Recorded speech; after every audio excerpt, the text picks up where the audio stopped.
အားလုံးပဲမင်္ဂလာပါဒီရက်မှာလည်းပေါ့နော်ကျွန်တော်တို့ဒီရှမ်းပြည်နယ်ရှေ့ပိုင်းမှာနေထိုင်တာပေါ့နော်မိုင်းဖြဲမြို့လေးမှာနေထိုင်တဲ့gospel sound လေးတွေဓမ္မတခြင်းလေးတွေတည်ဆိုနေတဲ့တည်ဆိုဖြစ်တဲ့အဆိုတို့တရားကိုကျွန်တော်တို့က MC လောက်ခု page ကနေပြီးတော့ပေါ့နော် interview လေးလုပ်ပေးတော့မှဖြစ်ပါတယ်လို့တကယ်လို့ဒီ video လေးကိုကြိုက်တယ်စိတ်ဝင်စားတယ်နဲ့သူများရှိရင်ပေါ့နော် like and share လေး follow နဲ့များများလေးလုပ်ထားပေးကြပါရန်စီဥစွာပြောကြလိုပါတယ်လို့ကဲခုတော့မေးပါတော့မယ်နော်သူလည်းရောက်နေပါပြီ hello မင်္ဂလာပါကဲသူတိမယ်လို့ထင်ပါတယ်ဓမ္မသေးတွေတချင်းတွေတော်တော်များတည်ဆိုတဲ့အဆိုလိုတယောက်ဖြစ်ပါကျွန်တော်နာမည်ကတော့တန်းစော် PS လို့ခေါ်ကြတယ်အများပိုင်းအောင်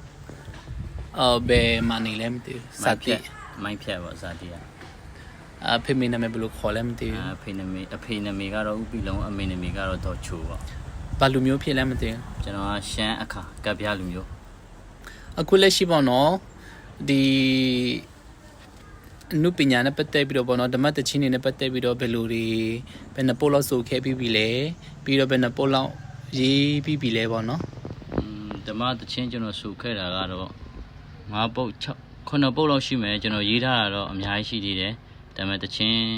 ထဲမှာတော့မထည့်သေးတဲ့တချင်းတွေအများရှိတယ်ကျွန်တော်ရေးထားတာတချင်းဆိုခဲ့တဲ့အရာတွေကတော့9ပုတ်6ပုတ်လောက်ရှိတယ်ဗျဟုတ်ကဲ့ဟုတ်ပါပြီပြီးတော့ဒီခုပေါ့နော်ခုလက်ရှိကဘာလောက်ကင်များလောက်ကင်နေပါသလဲကျွန်တော်လက်ရှိကတော့အခုအမှုတော်ဆောင်နေတာဖြစ်တယ်ဘယ်နားမှာလဲကျွန်တော်အခုအမှုတော်ဆောင်နေတာတော့မိုင်းဖြတ်မြို့ကြီးစုတော် AG အတင်းတော်ထဲမှာပဲအမှုတော်ဆောင်နေတာဖြစ်တယ်တိုင်းသားအတင်းတူအတင်းသားများလားမသိဘူးအတင်းတူအတင်းသားကအယောက်30ကျော်လောက်ပဲရှိတာခင်ဗျဟုတ်ပြီကဲအခုတော့အနေချင်းလေးတွေတိခွင့်ရပြီနော်ပြပါများမေးချင်တယ်လေဆိုတော့ကဲအခုကပဲကိုယ့်ရဲ့ယူပါယုံပေါ့နော်ကိုယ့်ရဲ့ဥတီချက်ကိုယ့်ရဲ့ရည်မှန်းချက်ဘယ်လိုမျိုးရှိလဲကျွန်တော်ရဲ့ရည်မှန်းချက်ဥတီချက်ကကျွန်တော်အခုကလေးပေါ့နော်ပရာဟိတပုံစံလေးကျွန်တော်လှုပ်ဆောင်နေတာဖြစ်တယ်အဲ့ဒီအရာကိုကျွန်တော်အများကြီးလုပ်ဖို့ရင်စိတ်ကူးလာတာဖြစ်တယ်အခုကျွန်တော်ရှိမှလက်ရှိတဲ့ကလေးက9ယောက်ရှိတာဖြစ်တယ်ဟုတ်ပြီဆရာရဲ့ရည်မှန်းချက်တွေဥတီချက်တွေသိရပြီဆိုတော့ကဲဆရာကိုဆရာနေပြီးတော့နော်ဒီကိုအပိနေတဲ့ပရိသတ်တွေကိုပေါ့နော်ကျေးဇူးတင်စကားလေးမပြောခင်ပေါ့နော်ဆရာရဲ့ဘဝမှာဒီလိုဆိုတော့တယောက်ဖြစ်ဖို့အမှုတော်ဆောင်တယောက်ဖြစ်ဖို့ပေါ့နော်ဘယ်လောက်ထိအချိန်တွေပေးပြီးစူးစမ်းခဲ့ရတယ်လေပေါ့နော်ကျွန်တော်ငငယ်ကလေးကနေပေါ့နော်ကျွန်တော်အင်မတန်မှတချင်းဆိုတဲ့သူတယောက်ဖြစ်ချင်တယ်ဒါပေမဲ့အရွယ်ရောက်လာတဲ့အခါမှာလည်း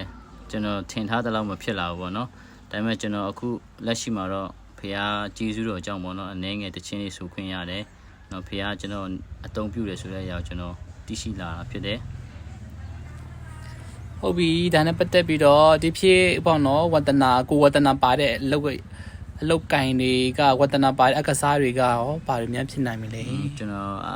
အကစားဝါဒနာပါတာကောက်ရိုက်တာဝါဒနာပါတယ်ဘောလုံးကန်တာဝါဒနာပါတယ်ကောက်ရိုက်ဘူးလားရိုက်ဘူးလေကောက်ဟုတ်ပြီဒါကတော့ဆရာရဲ့ပေါ့နော်ပြီးတော့ဒါလည်းသိရှိရပြီဆိုတော့ဆရာရဲ့ဘဝမှာပေါ့နော်ဒီအချိန်လေးထိရောက်ပြီဆိုတော့ဆရာရဲ့ဘဝရဲ့လက်ဆွဲစကားပေါ့နော်ဆောင်ပိုးကဘာများဖြစ်နိုင်မလဲတစ်ချက်လောက်ပြောပေးပါလက်ဆွဲဆောင်ပိုးကဘလို့အချိန်လေးပဲဖြစ်နေဖျားခင်ကိုအာကူဖို့ပေါ့နော်အဲ့ဒီအရာလေးပြောချင်တာဖြစ်တယ်အားလုံးပဲနော်ခုအဆိုတော်တဆူကနေပြီးတော့နော်ဒီပရိသတ်အားလုံးအတွက်သူ့ရဲ့တခြင်းလေးတစ်ပုဒ်ကိုဖြောပြပေးမှဖြစ်ပါတယ်အရောက်တိုင်းပဲ like share follow လုပ်ပြီးတော့အားပေးကြပါအောင်လို့ယေရှုရှိတယ်ဆိုတော့တခြင်းလေးအတိတ်တပုံနဲ့ကျွန်တော်ဒီဆိုတော့မှဖြစ်တယ်ကျွန်တော် MTV မရိုက်သေးပါဘူး line မှာတော့တင်လာတာဖြစ်တယ်နားဆင်ခြင်းအဖြစ်ခွန်ယူကြရအောင်ချစ်စနေပါမပြောင်းလဲရှိသူကောင်းမြတ်ဆုံးရှင်ယေရှုတပါးတာနေရတိုင်းမှာလမ်းပြခဲ့ပြီးဝါလေးရှင်ယေရှုပေးရပါဆုံးနိုင်တော့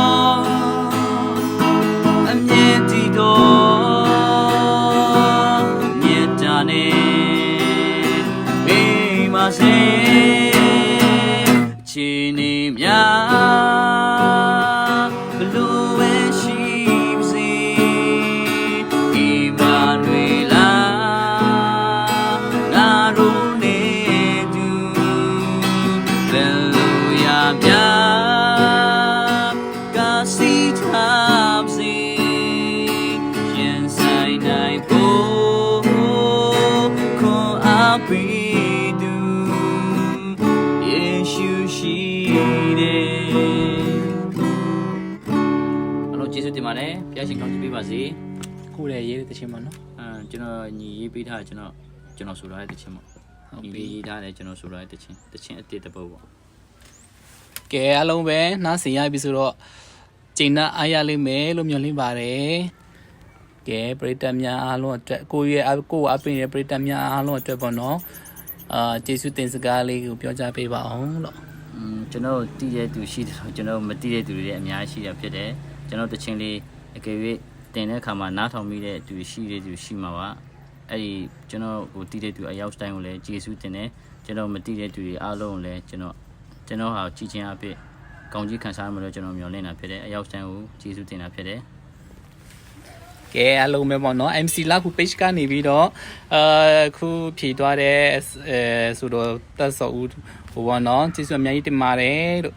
ပြီးတော့ရှေ့လာမဲ့ရက်မှကြိုင်လဲဒီကိုချစ်တဲ့နုပညာရှင်ပဲတယောက်ကို interview တော့မလဲဆိုတာဒီ MC လာခု page ကနေပြီးတော့ပေါ့နော်စောင့်ကြည့်ပေးကြပါအောင်လို့အားလုံးပဲအများကြီးကျေးဇူးတင်ပါတယ်ဗျာ